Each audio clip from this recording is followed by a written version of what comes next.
Hello and welcome back. आज हम लोग बात करेंगे एक्सपोर्ट थीम के बारे में। ये बहुत बहुत इंपॉर्टेंट थीम है और ये आप लोगों को समझना बहुत ज़रूरी है।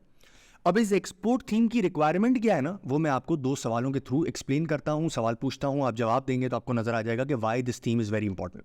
हमने एग्रेसिव थीम में या सिक्लिकल थीम में क्या बात की थी कि यार सबसे इंपॉर्टेंट चीज़ है कि जीडीपी की ग्रोथ आए। जीडीपी की ग्रोथ आएगी तो ये कमाएंगे। Generally speaking this was true, right? GDP growth आएगी तो गाड़ियाँ बिकेंगी, घर बिकेगा, स्टील बिकेगा, ग्लास बिकेगा, मोटरसाइकिल बिकेगी, सब वगैरह वगैरह, ठीक है। लेकिन पाकिस्तान में जीडीपी ग्रोथ कैसी होती है? 2, 3, 6, -0.2, 2, 3, 6, 1। आप बेट ही नहीं कर सकते अनलेस एंड अदरवाइज इकोनॉमिक्स ठीक हो जाए इस मुल्क के, ठीक है। Let's not go into that कि वो क्यों ठीक नहीं होते, बट वो ठीक अभी तक तो नहीं हो रहे, ठीक है। तो सिक्लिकल में एज एन इन्वेस्टर को क्या मसला है कि उसको यही नहीं पता है कि अगले साल का नफा कितना होगा। हाँ, साइकिल्स होते हैं ना, 3-3, 4-4 साल के साइकिल है। आपको पता है 3 साल के अंदर शायद नफा क्या हो जाए। जब आड़ू आएंगे तो फिर आपको पता ही नहीं चलेगा कि यार इस साल होना क्या वाला है। 40% किसी की डिमांड घट गई, किसी कमोडिटी की, समझ ही नहीं आया। अब आपके पास दूसरा ऑप्शन क्या है? अब आपके पास दूसरा ऑप्शन है यार ये सब चक्करों में मुझे समझ ही नहीं आता, मैं डिविडेंड वाले स्टॉक्स लेके बैठ जाता हूँ। मुझे पता है ये बड़ी कंपनीज है, भाई ने समझाया है कि जीडीपी ग्रोथ हो या ना हो ये नॉन डिस्क्रेशनरी है, ये चलती रहती हैं, इनकी डिमांड अपनी जगह पे रहती है और जो कमाती हैं उसका पे आउट कर देती हैं। और इनकी जो ग्रोथ आती है अर्निंग्स के अंदर वो 5-10% आती है, बहुत ज़्यादा गिरती भी नहीं है और मेरा काम हो जाता है। तो मैंने ये भी सीख लिया है कि डिविडेंड के अंदर इन्वेस्टमेंट कैसे करनी है। What if you want a certain amount of growth ताकि आपकी कैपिटल की अप्रिसिएशन हो। 10 रुपये की चीज़ 100 रुपये का, फॉर एग्जांपल एक स्टॉक है 10 रुपये का डिविडेंड देता है और वो 10 ही ना खड़ा रहे, वो 11 हो जाए, 12 हो जाए, या 10 रुपये की अर्निंग 13 हो जाए, 13 के बाद फिर 15 हो जाए, a certain amount of growth. 2, 4, 5% की ग्रोथ नहीं, 20-25% की कंसिस्टेंट, लुकेबल, फोरकास्टेबल ग्रोथ। आपके पास कौन सा सेक्टर है या आपके पास कौन सा थीम है? आपके पास एक ही थीम बचता है, वो है एक्सपोर्ट थीम। अब इस थीम के अंदर भी दो हिस्से हैं, मैं आपको वो समझाऊंगा, बट पहले मैं आपको एक्सपोर्ट थीम का इंपॉर्टेंस और एक्सपोर्ट थीम की अच्छाई मैं समझा देता हूं। एक्सपोर्ट थीम का मतलब पाकिस्तान में माल नहीं बेच रहे, बन आ रहा है, बेच बाहर रहे, राइट? अब दुनिया की ग्रोथ क्या पाकिस्तान जैसी होती है? 6%, 1%, 4%, 2%, 8%, 0%? नहीं, राइट? वो एक certain amount of growth every year देखते हैं। फ्लैटिश हो जाती है, नीचे आती है, थोड़ी सी नीचे आ जाती है, बढ़ती है तो थोड़ी सी बढ़ जाती है। यूजुअली इंडिया, चाइना और ऐसे मुल्कों को छोड़ के जो कि इमर्जिंग इकोनॉमीज हैं, जहाँ पे हम माल बेचते हैं वो है डेवलप्ड इकोनॉमी, और वहाँ पे ग्रोथ पॉपुलेशन के हिसाब से +-1-2% आती है, ठीक है। इससे फ़ायदा क्या होता है? जो कंपनीज पाकिस्तान से माल एक्सपोर्ट करती हैं उनको ये पता है कि उनको एक्स्ट्रा ऑर्डर हर साल मिलता रहेगा।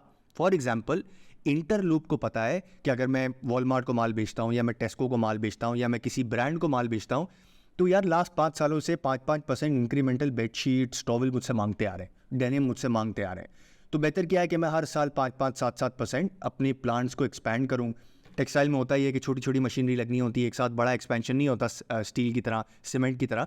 तो वो फोरकास्ट कर सकते हैं अपनी ग्रोथ को और उसी तरह से पैसे डिसाइड कर सकते हैं कि हमें कितने पैसे साइड में रखने हैं उसके लिए, ठीक है। So that's the biggest benefit. The number 2 benefit, and I feel कि लास्ट 2-4 सालों में बहुत ज़्यादा हो गया है और अर्निंग्स डबल हो गई हैं, इनकम टैक्स नहीं लगता है, वो तो असाइड। माल बेचते हैं आप डॉलर में, कॉस्ट है आपकी रुपी में। अच्छा, बाय द वे, लॉजिकली पूरी दुनिया में क्या होता है कि अगर आप गैस इस्तेमाल कर रहे हैं तो गैस की प्राइस इंटरनेशनल मार्केट में बढ़ गई तो उस मुल्क में भी प्राइस बढ़ जाएगी, राइट?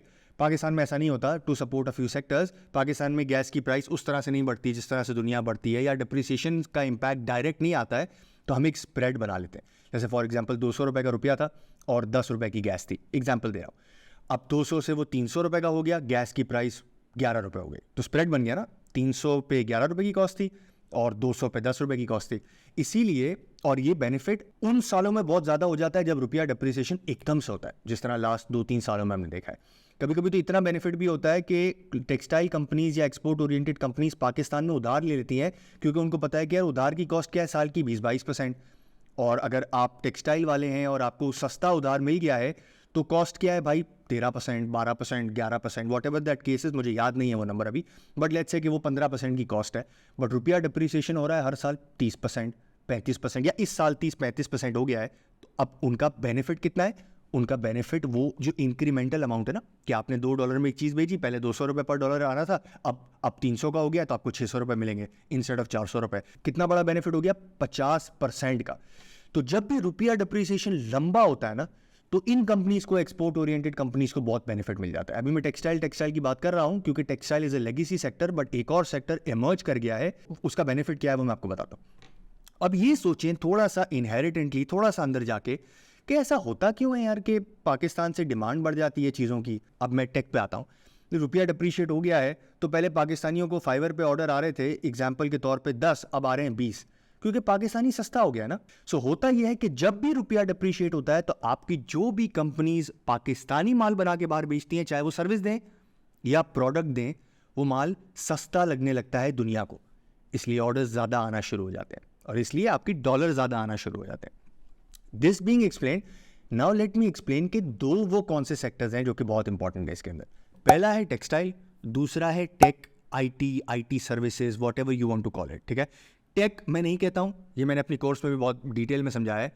टेक मेरे लिए प्रोडक्टाइज सर्विस होती है, बैकअप सर्विसेज नहीं होती है। बट एनीवेज, ये इतना डिटेल में जाने की इस कोर्स में ज़रूरत नहीं है। दो किस्म की सर्विसेज हैं, एक है टेक और एक है टेक्सटाइल। टेक्सटाइल या लेदर या सर्जिकल गुड्स या स्पोर्ट्स गुड, बाकी 3 लिस्टेड नहीं है, सिर्फ टेक्सटाइल लिस्टेड है।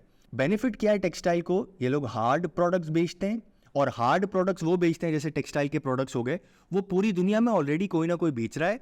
ज़रा पॉपुलेशन ग्रोथ आएगी, उसके हिसाब से इनको ज़रा इंक्रीमेंट करनी पड़ेगी।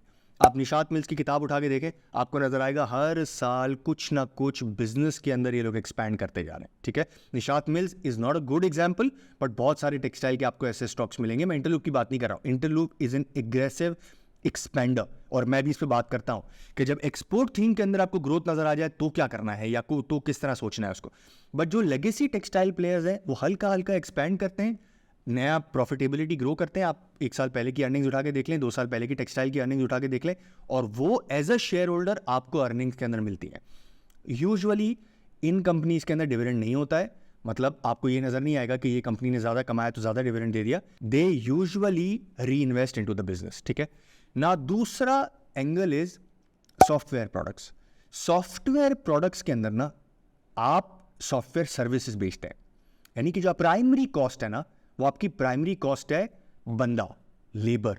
ठीक है, because everything else is a cost which can be taken care of very easily. ठीक है, एक बंदा, एक लैपटॉप अगर आप किसी को 2 लाख रुपए का दिलाते हैं, लेट्स से वो सिस्टम में काम करता है, 3 लाख रुपए का दिलाते हैं, 2 लाख रुपए की पाकिस्तानी ट्रेनिंग कराते हैं, 5 लाख रुपए का पड़ता है, वो 50 लाख रुपए का रेवेन्यू लाके आपको दे सकता है।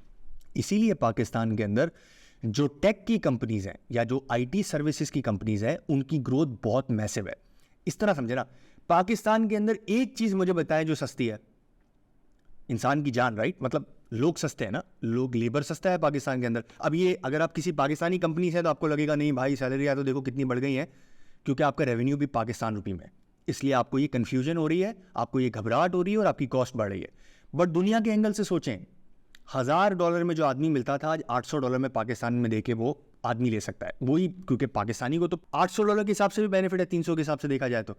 सो कहने का मकसद क्या है, बाहर के रेवेन्यूज ग्रो करने के लिए आईटी सर्विसेज क्या यूज करता है? रॉ मटेरियल, लोगों को। इनकी एडमिन कॉस्ट बहुत ज्यादा होती है। इनका बेनिफिट क्या होता है?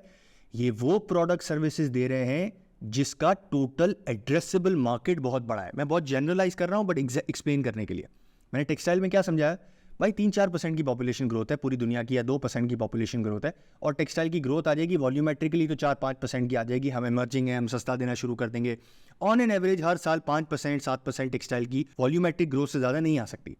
आईटी में नहीं है ऐसा, टेक में ऐसा नहीं है। टेक में the volumetric growth can be 30, 40, 50% over and above the rupee depreciation, which is also 40-50%। So last 2-3 सालों में 2-4 कंपनीज आपको ऐसी नजर आ गई हैं, प्रॉबेबली 2-4 तो नहीं, एक आध कंपनी ऐसी है जो कि $100 का स्टॉक $800 का हो गया है। प्री बोनस सिस्टम की बात कर रहा हूं मैं। क्यों? पहले तो लोगों को समझ नहीं आई थी ये इंडस्ट्री, लेकिन जब लोगों को समझ में आई तो लोगों को ये समझ में आया कि यार ये कंपनी वो है जो कि वॉल्यूमेट्रिकली भी ग्रो कर रही है, प्राइस वाइज भी ग्रो कर रही है। पुराना लेक्चर, दोनों में क्या डिफरेंस है मैंने वहां समझाया है। इसीलिए एक्सपोर्ट सेक्टर को देखने के लिए आपको कंपनीज को 2 हिस्सों में तोड़ना है। ठीक है, टेक के अंदर, आईटी के अंदर भी आपको ऐसी कंपनीज मिलेंगी जो सिर्फ प्राइस ग्रोथ ले रही हैं और कुछ भी नहीं हो रहा, ठीक है।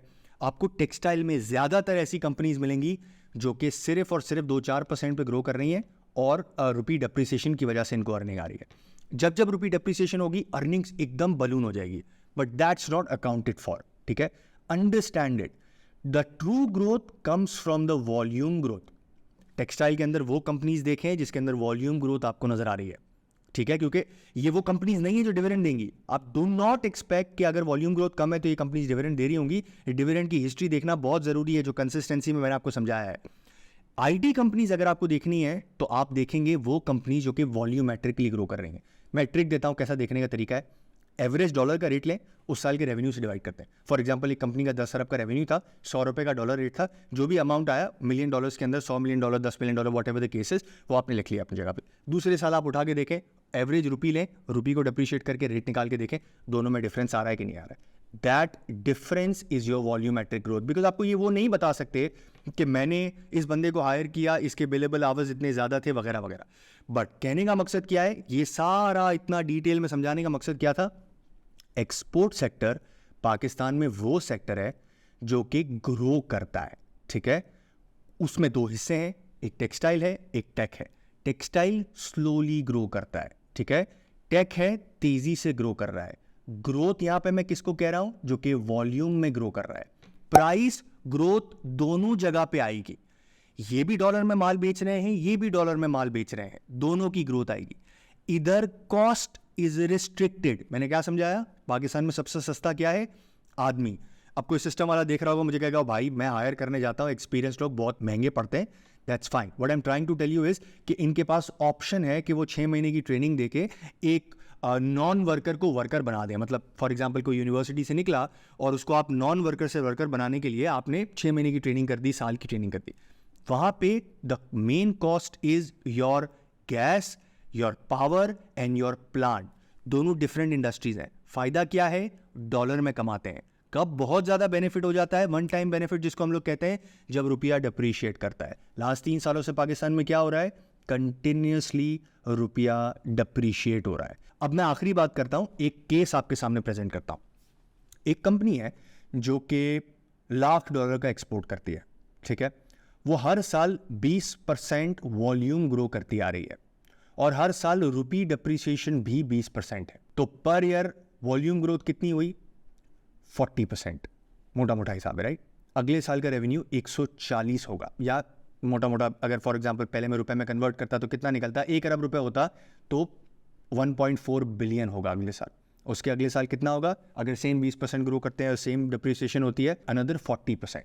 फिर उसके बाद अनदर 40%। और रुपया डिप्रिसिएशन स्लो हो गई, रुपया डिप्रिसिएशन लेट्स से 10% हो गई, तो उसके ऊपर 30%। कहने का मकसद क्या है, ग्रोथ आ गई आपको।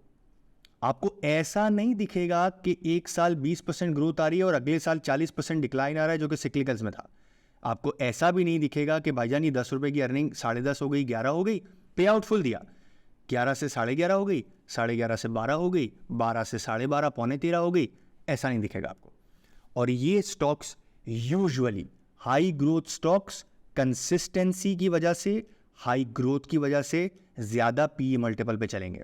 टेक्सटाइल्स लो पी मल्टीपल पे नजर आएंगे आपको। अब ये लो पी मल्टीपल पे क्यों है, ये मैंने जिन नंबर 3 या जिन नंबर 4 समझाया है, जो कि इसके बाद की सीरीज है। वो मैंने समझाया ये है कि क्या चीजें हैं जो कि एक स्टॉक में नहीं होनी चाहिए, या आप एक सिंपल रिटेल इन्वेस्टर हैं तो किन टाइप ऑफ स्टॉक से आपको दूर रहना है, ये मैंने एक्सप्लेन किया है। अगली पूरी सीरीज ही इसकी है।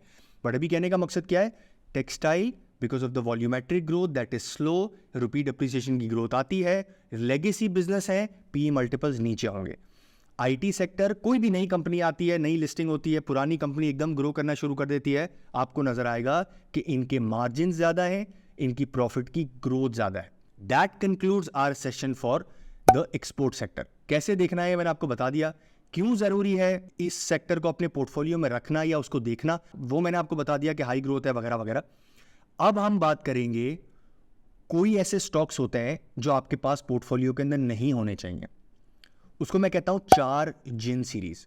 वो 4 जिन सीरीज क्या है, 4 जिन क्या है, और उसके बाद एक्चुअली मैं अपना पोर्टफोलियो कैसे बनाता हूं, अगले सारी वीडियोस इसके हिसाब से। So meet you there.